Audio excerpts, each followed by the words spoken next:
Tara ho, kain tayo. Itong ulam na to, hipon. Pang mayaman. Ang problema, hindi kami mayaman. Bigay lang po ito ng anak ko. Nagtatrabaho sa restaurant. Shoutout mo pala sa anak ko. Tsaka itong relleno. Rellenong bangag. Kasi sira-sira na kaya bangag na.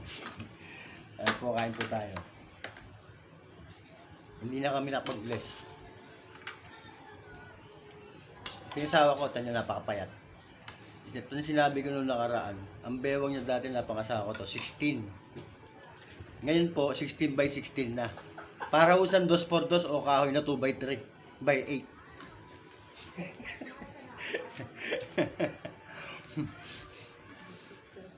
Kain nyo. Malaki oh. Hipon. Nakas kumain yan. Nag-vlog kami. Ayun po si Nicole, kapitbahay namin. YouTube to.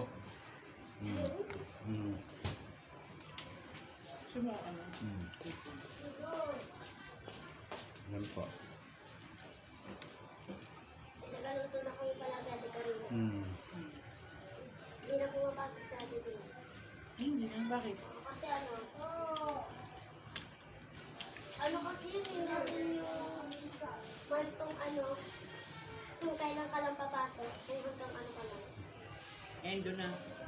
Ngayon hindi na. Lahat nga sila dito, nagulat ako pati sila dito eh. Si Tita Christian din, dito. Salamat nga ako pala sa mga nanood ng upload kong video. Kasi 5 nanood eh. Yung 3 pa rin sa akin. Tsaka sa asawa ko yung isa. Tawa ka ng tawa.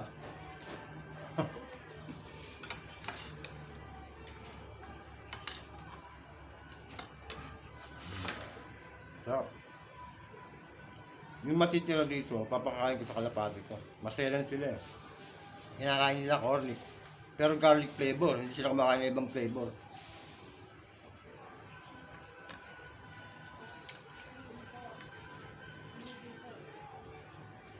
Sarap.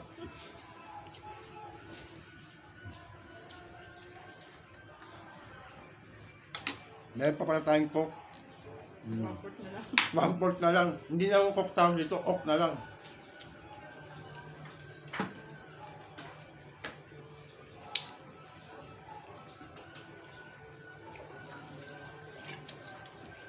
Sarap pa naman kumain nakakamay.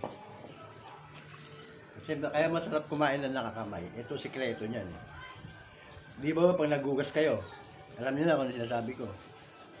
Nagugas pag galing CR, nakakamay.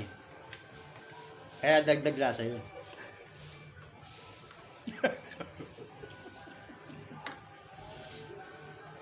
Yan ang Pinoy, nakakamay.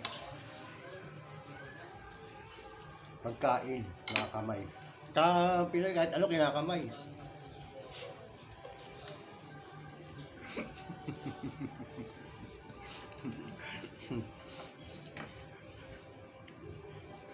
Sarap kumain. Tanghalian po ito. Kasi pinagsasabihin namin tanghalian tsaka almusal.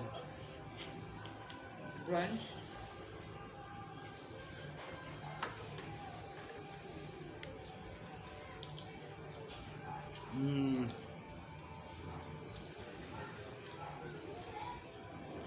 Sarap.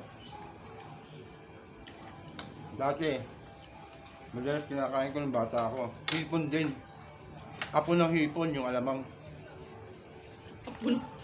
Apo ng hipon. Upload ko ng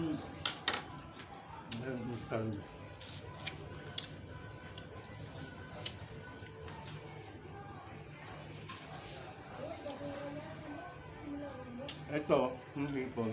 Paborito ng asawa ko to. Lalo pag libre. Kaya naman, sobrang paborito ko ito. Relleno. Relleno bangag. Kasi bangag-bangag na siya.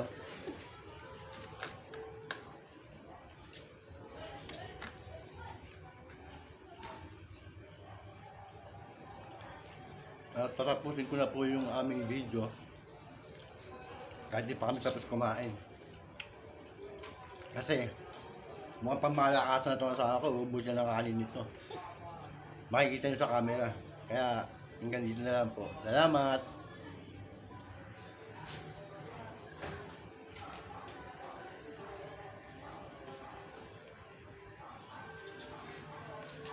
Ito minsan.